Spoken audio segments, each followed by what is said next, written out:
Assalamualaikum warahmatullahi wabarakatuh. Perkenalkan, nama saya Eni Tunasana. Saya dari Fakultas Syariah Hukum dan Ekonomi Islam, Prodi Ekonomi Syariah, dengan nomor NIM 1225006. Kali ini saya akan mempresentasikan materi penggunaan tanda baca yang sesuai dengan EYD untuk memenuhi tugas ujian akhir semester 1 mata kuliah Bahasa Indonesia. Langsung saja pada materinya, yaitu pengertian tanda baca. Pengertian tanda baca. Tanda baca menurut Kamus Besar Bahasa Indonesia atau KBBI edisi keempat, tanda baca adalah tanda yang dipakai dalam memberi ejaan seperti titik, koma, titik dua, dan lain-lain. Berikut jenis-jenis tanda bacanya.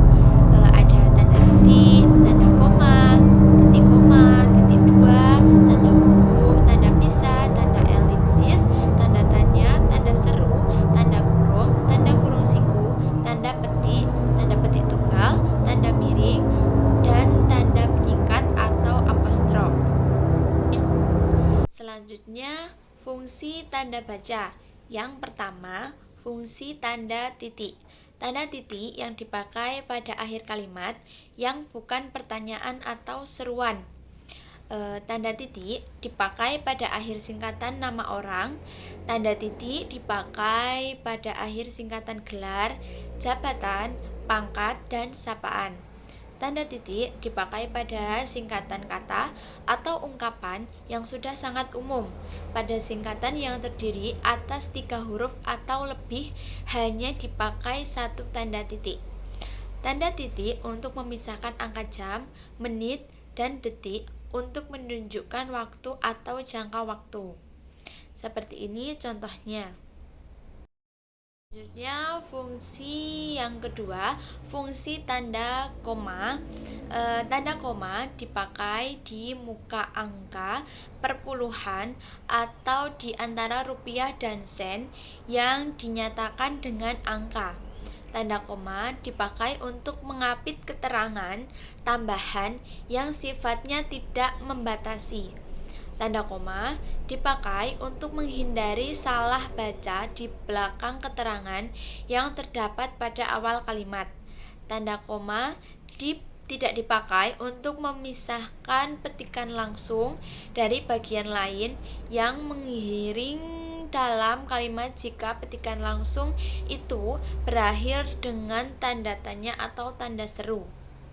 Contohnya seperti ini. Yang ketiga, ada fungsi tanda titik koma. Tanda titik koma dapat dipakai untuk memisahkan bagian-bagian kalimat yang sejenis dan setara. Tanda titik koma dapat dipakai untuk kalimat yang setara di dalam suatu kalimat majemuk sebagai pengganti kata penghubung. Contohnya seperti ini. Selanjutnya ada fungsi tanda titik dua.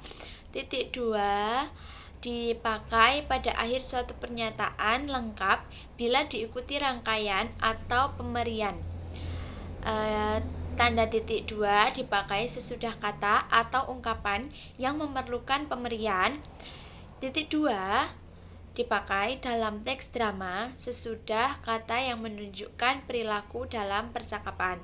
Tanda titik dua dipakai di antara jilid atau nomor dan halaman, di antara bab dan ayat dalam kitab-kitab suci, atau di antara judul dan anak judul suatu karangan. Tanda titik dua dipakai untuk menandakan nisbah atau angka banding. Tanda titik dua tidak dipakai kalau rangkaian atau pemberian itu merupakan pelengkap yang mengakhiri pernyataan. Contohnya seperti ini. Selanjutnya, fungsi tanda hubung. Tanda hubung menyambung unsur-unsur kata ulang. Tanda hubung menyambung huruf kata yang dieja satu persatu dan bagian-bagian tanggal. Tanda hubung dapat dipakai untuk memperjelas hubungan bagian-bagian ungkapan. Tanda hubung dipakai untuk merangkaikan A, SE tanda hubung dengan kata berikutnya yang dimulai dengan huruf kapital, atau B ke tanda hubung dengan angka, yang C angka dengan tanda hubung an, dan D singkatan berhuruf kapital dengan imbuhan atau kata. Tanda hubung dipakai untuk merangkaikan unsur bahasa Indonesia dengan bahasa asing. Contohnya seperti ini. Selanjutnya ada fungsi tanda pisah. Tanda pisah membatasi penyisipan kata atau kalimat yang memberikan penjelasan khusus di luar bangun kali. Tanda pisah dipakai di antara dua bilangan atau tanggal yang berarti sampai dengan, atau di antara dua nama fakta yang berarti ke atau sampai. Contohnya seperti ini. Selanjutnya fungsi tanda elipsis. Tanda elipsis dipakai dalam kalimat yang terputus-putus, misalnya untuk menulis naskah drama. Tanda elips menunjukkan bahwa dalam suatu kalimat atau naskah ada bagian yang dihilangkan, misalnya dalam kutipan langsung. Contohnya seperti ini. Selanjutnya ada fungsi tanda tanya. Tanda tanya dipakai pada akhir tanya. Tanda tanya dipakai di dalam tanda kurung untuk menyatakan bagian kalimat yang disangsikan atau yang kurang tepat dibuktikan kebenarannya. Contohnya seperti ini. Selanjutnya ada fungsi tanda seru.